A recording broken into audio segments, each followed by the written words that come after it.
नमस्कार, मेरा नाम है राजदीप। तो टैरिफ टैरिफ चिल्लाने वाले ट्रम्प को अब भारत के रक्षा मंत्री खुलकर लता रहा है। भारत पे प्रेशर बनाकर भारत को अमेरिका से वेपन खरीदवाने पर मजबूर करने वाले ट्रम्प की प्लान पर अब भारत ने पानी फेर दिया है। और इसी के साथ अब खुलकर भारत के रक्षा मंत्री राजनाथ सिंह ने भी ट्रम्प को इनडायरेक्टली कहा है कि दुनिया में कुछ लोग अपने आप को बॉस समझते हैं और भारत की तरक्की से जलते हैं। और यह राजनाथ सिंह का इशारा कोई दूसरा व्यक्ति नहीं है, बल्कि डायरेक्ट डोनाल्ड ट्रम्प की तरफ था। क्योंकि रिसेंटली जैसा कि आप जानते हैं कि ट्रम्प ने इंडिया के इंपोर्ट्स पर 50% टैरिफ इंपोज कर दिया है।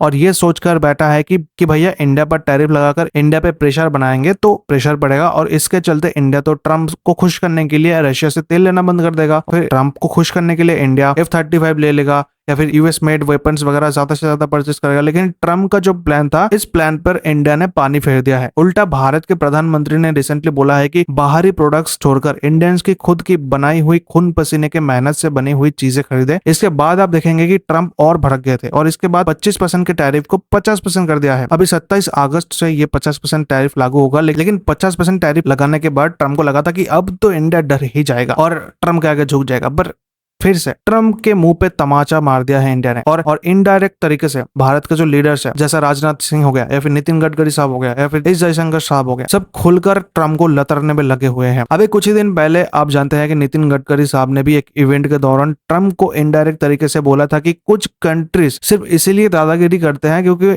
उनके पास ज्यादा टेक्नोलॉजी और रिसोर्सेस होते हैं। यहाँ पर टेक्नोलॉजी से मतलब है कि जैसे कि आप जानते हैं यूट्यूब हो गया या फिर फेसबुक हो गया या फिर एक्स हो गया या फिर माइक्रोसॉफ्ट जैसे प्लेटफॉर्म अमेरिका का है। तो इसी के चलते यहाँ पर गडकरी साहब ने यहाँ पर बोला है कि टेक्नोलॉजी और रिसोर्सेस के दम पे कुछ देश जो है दादागिरी दिखा रहे हैं। हालांकि अगर आप देखेंगे कि बिलियंस ऑफ इंडियंस इनके प्लेटफॉर्म को यूज करते हैं, तो अगर इंडिया यहाँ पर इन प्लेटफॉर्म को बैन कर देंगे लाइक चाइना की तरह, तो इन कंपनीज का नुकसान कितना होगा। हाँ, भारत में बैठे इन्फ्लुएंसर हो गया, भारत के ज्यादा लोगों को नुकसान होगा, लेकिन कितना नुकसान होगा? जो नुकसान भारतीयों को होगा उससे कई गुना ज्यादा बिलियंस ऑफ डॉलर्स के नुकसान अमेरिका को होगा। इसी के चलते यहाँ पर नितिन गडकरी साहब ने बोला है कि अगर हमारे पास ऐसी टेक्नोलॉजी और रिसोर्सेज आ जाए तो हम किसी पे दादागिरी नहीं करेंगे, क्योंकि हमारी संस्कृति दुनिया की भलाई की बात करती है, किसी पे दादागिरी करने की नहीं। और ये स्टेटमेंट भी ट्रम्प के मुंह पे तमाचा था कि ट्रम्प के पास अभी के टाइम पे पावर है, इसीलिए ट्रम्प आज के टाइम पे बॉस बने घूम रहे हैं। पर भारत की संस्कृति ऐसी नहीं है, और साथ ही दुनिया की कोई पावर इंडिया को वर्ल्ड पावर बनने से नहीं रोक सकती है। और ये बात हम इंडियन से ज्यादा आप देखोगे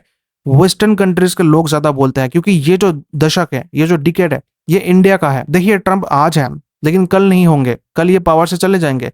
उसके बाद आप देखेंगे कि इंडिया यूएस का रिलेशन फिर से स्टेबल होने लगेगा। लेकिन यहाँ पर एक बात रह जाएगा कि इंडिया कभी भी खुलकर अमेरिका पर ट्रस्ट नहीं कर पाएगा।